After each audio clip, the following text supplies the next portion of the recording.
Update, short me $70,000 in violation of our written agreement? It'll cost you $1.8 million. Update, the original post is below. Only this update paragraph is new. There have been no negative consequences from the below, and no consequences, other than a few people DMing me with incorrect guesses. In fact, the remaining family members have reached out a time or two about some consulting work. They have no clue. Disclaimer. The names and some of the situations have been changed to protect the identities, but the dollars and general nature of the situation is completely true. Background. A year out of school in the early 1990s, I procured a job as a business analyst for a large, family-owned tech company. This business was located in the booming heart of technology at the time and was very profitable.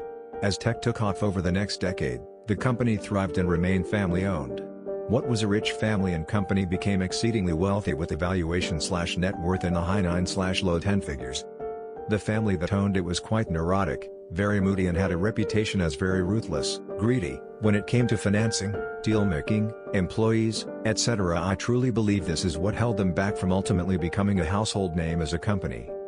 As I progressed in the company, I gained more and more face time with the owners. I worked on some projects directly with ownership that really paid off and gained me even greater access to their inner circle. Now, like a lot of people at the time and particularly those who worked in tech, I was heavily invested in tech stocks. I discussed some of my investments and gains with ownership as casual conversation, though investing had nothing to do with my role in the company. That is until one day in late 1999 when the owner came to me and asked me if I would invest some of his personal money. He wanted me to take big risks to see if they would pay off using $1 million of his personal money.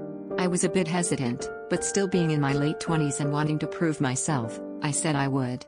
I asked for a written agreement where they acknowledged this wasn't my role in the company, was a personal matter between the owner and me, and to document my compensation for this side arrangement, 20% of all profits. Around this same time and by working in the industry, I started to notice the weakness associated with a lot of tech companies. They just weren't living up to their hype and stock price, and some seemed like they were starting to run out of money. I had no inside information, just a strong sense of which companies were struggling based on my work in the business. Based on this sense, I started using both my money and the owner's money to short tech companies just after the new year in 2000. For anyone unfamiliar with shorting, it means if the value of a stock decreases, the value of the investment increases. I had a few long positions, but my overall position was very short. Since the owner wanted big risk and big reward, I used his money and obtained leverage or margin from the financial institution where I maintain both his and my trading accounts. The accounts were separate, but both under my name. Again, I documented this and gained consent. Well, both my account and his suffered some moderate losses in the first 2 months of 2000 before the bubble began to burst, and both accounts, but his in particular, began to skyrocket. Ownership's pettiness. In June, the company began to suffer a downturn. We were still profitable, but since we provided tech services and products, we were not immune to weakness in the broader market. I had not informed the owner of my short strategy. He came to me one day and asked how his money was doing, saying he suspected it was way down like the general market. To his surprise, I informed him that while we still had some money tied up in options, puts, and shorts, but based on the positions I had closed, there was $1.35 million in cash sitting in the account that belonged to him. Again, I still had a bunch of open positions which, if memory serves, were worth about $1 million on that date, but the positions I had closed had yielded $1.35 million in cash just sitting in his account, which was in my name. The owner, either through ignorance or lack of attention, said, "Great, $1.35 million. Fantastic work in this down market. Will you please wire it to me?"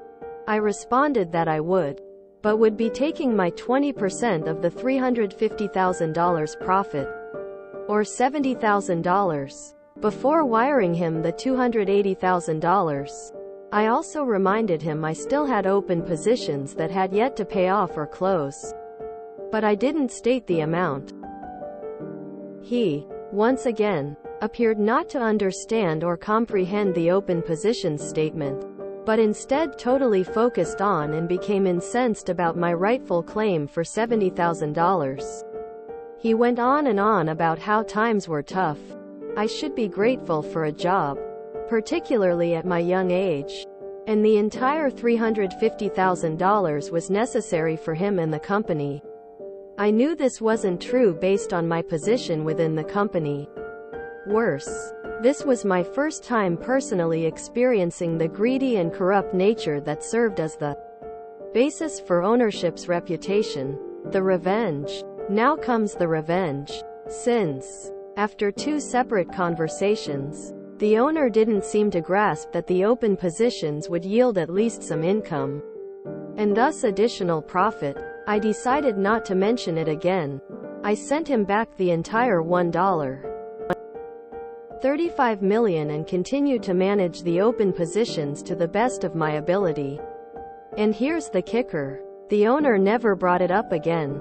He seemed to think the $1.35 million payment was the entire value of the account and never understood or remembered that open positions still existed. He never asked for records, tax documents or any time of audit or financials. Given the fact that he was dishonest with me, I didn't feel the need to disabuse him of that notion. Ultimately, after a bit more net gain, I covered all of the shorts and exercised all of the options. Puts in this case, for an additional $1.8 million. I worked for the company for 3 more years and owner never asked about it during my tenure. After I gave notice, or since, I know it's a bit crass and even shady AF, but given his dishonesty with me over the $70,000, I felt justified in keeping the additional $1.8 million. I paid taxes on the gain, long-term cap gain, and went on my way with a fantastic nest egg. Nobody has asked about it since, and I have only told the story to a few people. And even then only after the statute of limitations passed. The final ironic cherry on top of this sundae is that during my remaining 3 years I gained greater influence with ownership in position within the company because they considered me loyal for giving the $1.35 million back and not making too much a stink about the $70,000 profit. Little did they know I got the better of them. The company eventually folded due to family disputes, but my understanding is that ownership walked away in very good financial position. They likely could have been a much better and greater company had they not practiced the same dishonesty that they showed me with their vendors, clients and employees. Thanks for reading and hope you enjoyed. That's why you don't screw over people handling your money for you. Morally, I don't see an issue with this one. Could view it as a mutually dissolving the agreement based on delivering all closed positions and giving them back the agreed upon commission. The party who the funds belong to was notified of the open options and chose not to pursue them. Once the commission was returned despite being legally owed, it's no longer OP's job to notify the other party. Now, assuming the other party never mentions the open options, never asks about the account, there's no moral obligation to remind them of this. If the other party asks and the op lies, then I'd agree it's morally wrong. However, the op wasn't asked, told no lies, paid all the proper taxes. Eventually the funds are theirs with no legal recourse. That's on the other party for not asking. Legally? Almost certainly illegal as all hell. But the statute of limitations has most likely passed by now. But I'm not a lawyer, so I wouldn't know for certain. Bravo. And some jealousy too, haha. But for any others reading this, be careful. There are a lot of laws and rules around investment advising. I'm not sure if those would apply to this specific situation. But it's always going to be murky, and especially if it's a personal or professional relationship. Here is the original HTTPS. www.reddit.com/r/malicious compliance/comments/mrdxnd/shortme70000 in violation of forwardin/. As noted in the top, this is a repost. It's a decent one if you haven't seen before. If you have, there's nothing new. Not sure how much I believe this. Your post history is all over the place. Child free. Then you have a 3-year-old. Early 30s. Mid 30s. Late 30s. Early 40s. Among my other discrepancies. Posts removed for low-effort spam posts with this same story. So, if the account was in your name, weren't you on the hook for the $1.3 million you paid him? Wouldn't that have been taxed as short-term gain?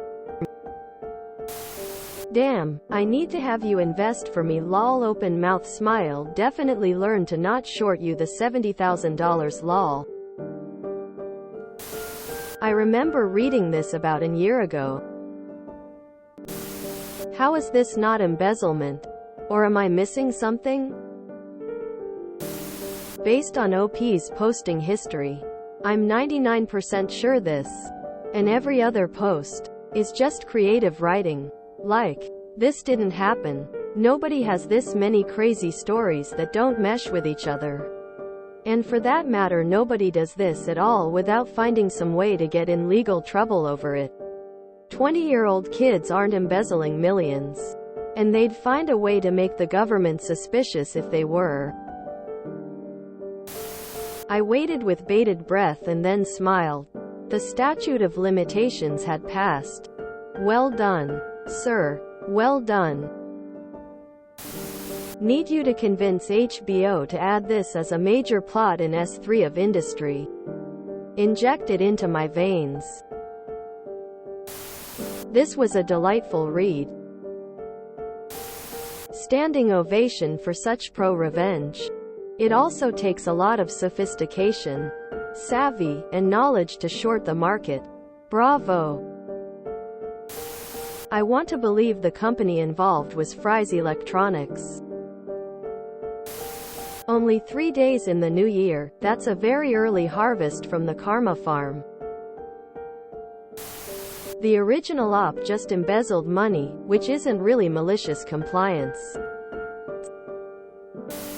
Regardless of the truth of this, I don't see any malicious compliance. You gave somebody $70,000 you didn't owe them and stole. Regardless of whether you think it's fair or not. $1.8 million, but those are two distinct transactions. Maybe it's even legal depending on how your money and his money were aggregated when they went in. I don't know. But it doesn't matter for the purposes of being MC. If you had told him you would distribute your $70,000 fee in exchange for the open positions and he had agreed because he needs all $350,000 to run the company, that would be malicious compliance and legal. But it doesn't seem like you did that. You just turned over what you were owed and kept what he was owed. Great story, thank you. If you enjoyed this video, please check out our playlists full of similar content. Epic Eracast is like doom scrolling for your ears. Please like, share, and subscribe.